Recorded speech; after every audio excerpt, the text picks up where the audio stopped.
कभी कभी हमारे आसपास ऐसी घटनाएं जन्म लेती हैं, होने लगती हैं, जिन्हें चाहकर भी हम यकीन नहीं कर पाते। ऐसा ही एक मामला आज आपको मैं बताने वाला हूं, जिसे सुनकर आप हैरान हो जाएंगे।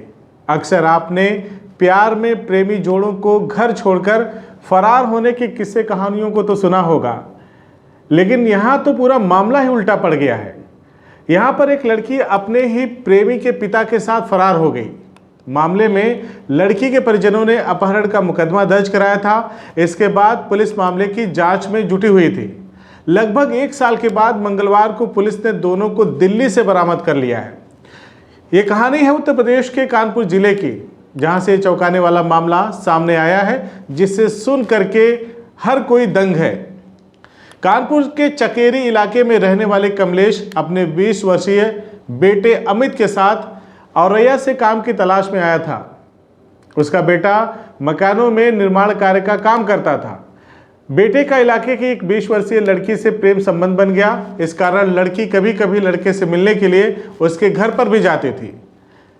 जब लड़का घर पर नहीं होता था तो लड़की की उसके पिता कमलेश से बातचीत होने लगती है। धीरे धीरे लड़की प्रेमी के पिता कमलेश के साथ प्यार करने लगती है। लड़की को पिता कमलेश से ऐसा प्यार हुआ कि बेटे को छोड़कर पिता को लेकर के ही वो फरार हो गई। और सबसे मज़ेदार बात तो ये है कि बेटे को इसके बारे में पता ही नहीं चला।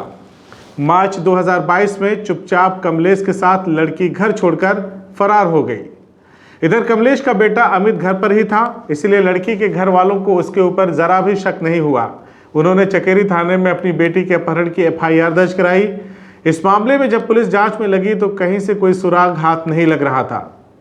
मामले में चकेरी थानेदार रत्नेश सिंह ने बताया है कि हमारी पुलिस टीम को जांच में पता चला कि इस लड़की का कमलेश के लड़के से कुछ मिलना जुलना था। इस पर जब पुलिस ने अमित से पूछताछ किया तो उसने साफ साफ बता दिया कि उसकी प्रेमिका को उसके पिता ही भगा ले गए हैं। इसके बाद पुलिस ने दोनों की तलाश शुरू की तो पता चला कि कमलेश लड़की को लेकर दिल्ली में रह रहा है और एक फैक्ट्री में काम करता है। इसके बाद पुलिस की एक टीम दिल्ली गई और वहां पर काफ़ी खोजबीन करने के बाद दोनों को बरामद कर लिया।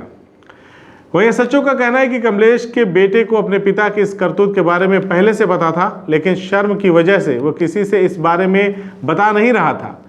पुलिस ने कमलेश को चकेरी थाने में रखा है। बुधवार को लड़की का मेडिकल कराया जाएगा और मेडिकल कराने के बाद लड़की का बयान दर्ज कराया जाएगा।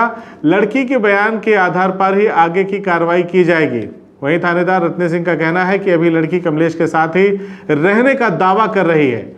लड़की और कमलेश दोनों बालिग हैं, ऐसे में उसके बयान के आधार पर आगे की कार्रवाई की जाएगी। इस मामले में लड़की के परिजन कुछ भी बोलने को तैयार नहीं है। तो देखा आपने, टूट रहे सामाजिक ताने बाने किस तरह से गुल खिला रहे हैं और उसका जो परिणाम है वो किस भयावह रूप में हम सभी के सामने आ रहा है। तो अंत में इतना ही, सुरक्षित रहिए, अपने आसपास नज़र बनाए रखिए और ऐसे एलिमेंट, ऐसे तत्वों से खुद को दूर रखिए और समाज से भी दूर रखिए। जय हिंद।